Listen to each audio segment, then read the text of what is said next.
The Smidgeon Hat is the perfect partner for the Smidgeon Scarf, and together they will ward off the winter chills. The companion pattern for the Smidgeon Hat includes 3 sizes and all the details for shaping and striping. Download the pattern by following the link in the description below. Today we'll be making the medium hat.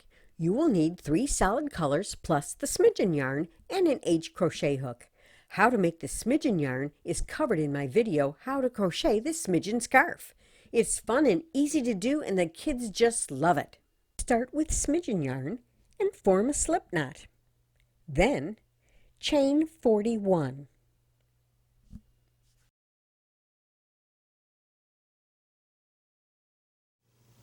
That's 41. We're going to roll over the chain to expose the 3rd loop on the back. In the 2nd chain from the hook, we're going to start by working under that 3rd loop on the back and working a single crochet. And we're going to do the same thing in each of the stitches all the way to the end. When we get to the end, I'll join up with you. We are already at the end of the foundation row.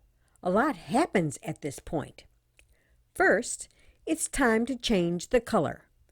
At the end of the row, cut the yarn 1 inch from the last stitch. Pull out 1 or 2 stitches to give you enough room to tie a knot. Then tie a thumb knot just as you did to make the smidgen yarn. Tighten it so that it falls 3/4 of an inch from the ends.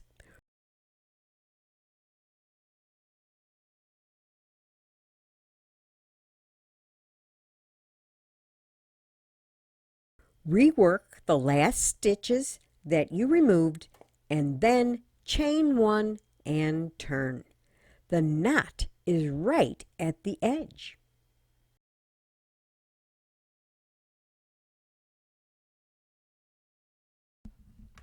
Second, as a visual reference, mark this end as the bottom edge of the hat. All the shaping for the crown of the hat will happen on the opposite side. Third, for the rest of the hat, work all the stitches in the back loop only. That is, unless specifically instructed. This is the front loop, this is the back loop. So insert the hook into the back loop like this and work 1 single crochet. Then work 1 single crochet in each stitch across the row until 4 stitches remain. So we have 1, 2, 3, 4 stitches left in this row. You've just completed a short row here. At this point, you will chain 1 and turn your work. And then we're going to go, still working in that back loop, we're going to work 1 single crochet all the way to the end. So then you'll still have 36 stitches. We are at the end of the row. You see? Now, because this is the bottom of the hat, we're just going to chain 1 and turn and start our pattern row 3. Pattern row 3 is also a short row, so we'll just work with 1 single crochet in the back loop of each of the stitches up until 4 from the end. When 4 stitches remain at this end, that's where we're going to stop. So, continue. At this point, we're going to chain 1 and turn. Now, I didn't do it over here, but a good idea is if you are new to short rowing, it's a good idea to put a marker in that chain 1. And I can come down here and do it again. Now, I'm experienced, I can see it, but if you're not experienced, as soon as you do that chain 1, put a marker in it. You'll see why later. So we're going to do 1 more row in blue, And this is just coming right back. We did our chain one. We're doing a single crochet in the back loop all the way to the bottom edge of the hat. Okay, we're in the last stitch. We're going to pick up that last back loop and complete our single crochet.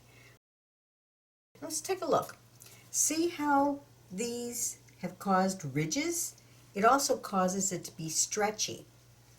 So that's what's going to keep the hat in place once you put it on your head.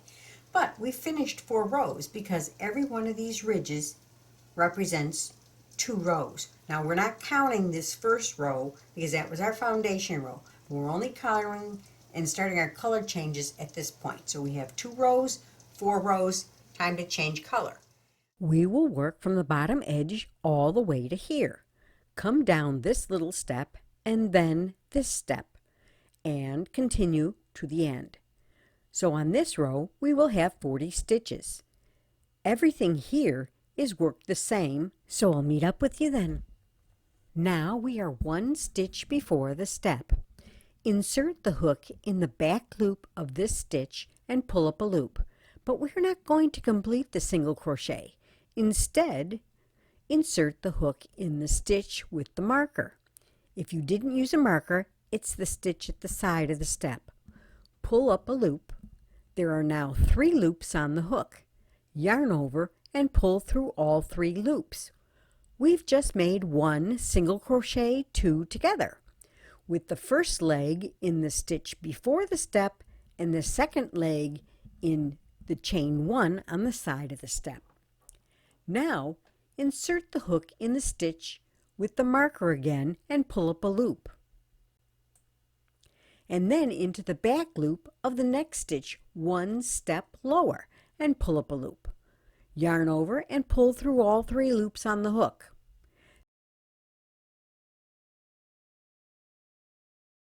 Work 1 single crochet in each of the next 2 stitches of the step. Now let's do it again to transition over the next step. Work a single crochet 2 together by putting the first leg in the last stitch of the step and then the second leg in the marked stitch.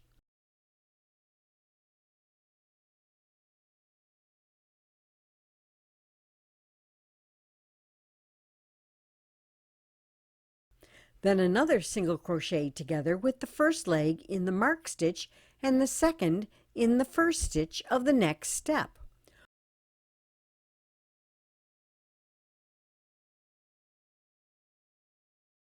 Work 1 single crochet in the last 3 stitches to complete the row.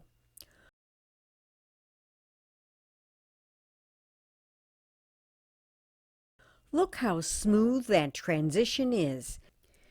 If we had just skipped down to the next step, we would have left gaping holes in the hat. If this is the first time you've done short rows, you may want to count the stitches to make sure you did not gain or lose any stitches. You should have just 40 single crochets. Chain 1 and turn. Work 1 single crochet in each stitch across. You still have 40 single crochets. On the next row, we're back to short rowing again.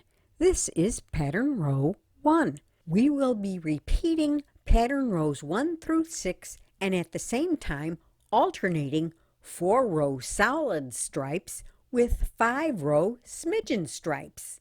I'll meet up with you when you have 55 rows from the beginning.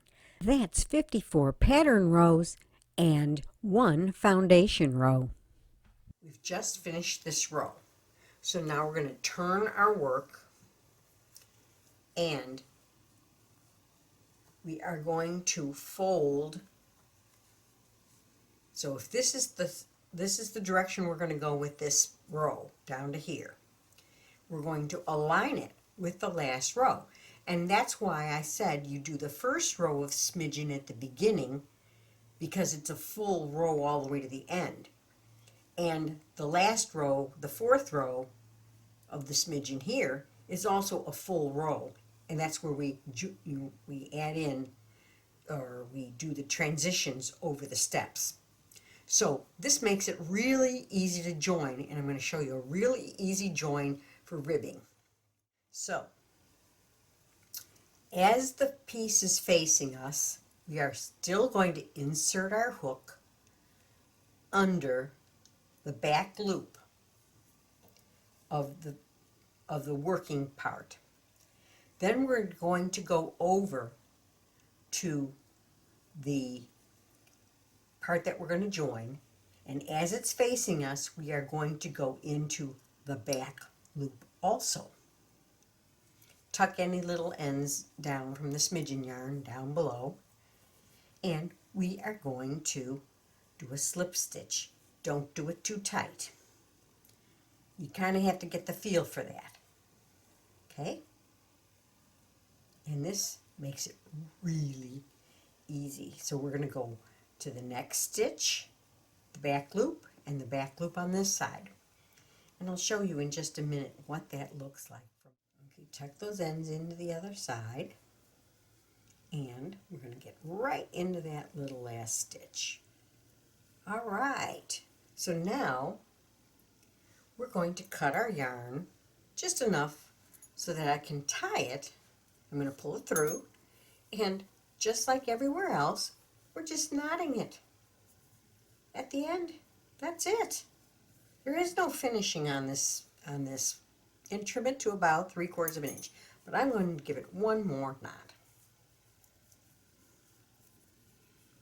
and just trim it. It's disguised with the colors, and it just takes on the same feel. So we don't have to do any more finishing on that part. Cut a 12-inch piece of yarn, thread it along the edge stitches at the top of the crown, then pull it up to close the top of the hat. You can simply tie a knot to secure the ends, and if you want, you can reinforce the join at the top by restitching under those same stitches. The last thing to do is to trim any long smidgen ends to about 3/4 to an inch. I hope you enjoyed making our fun little smidgen hat. Please take a moment to subscribe and ring the bell for notifications of upcoming videos. Happy crocheting!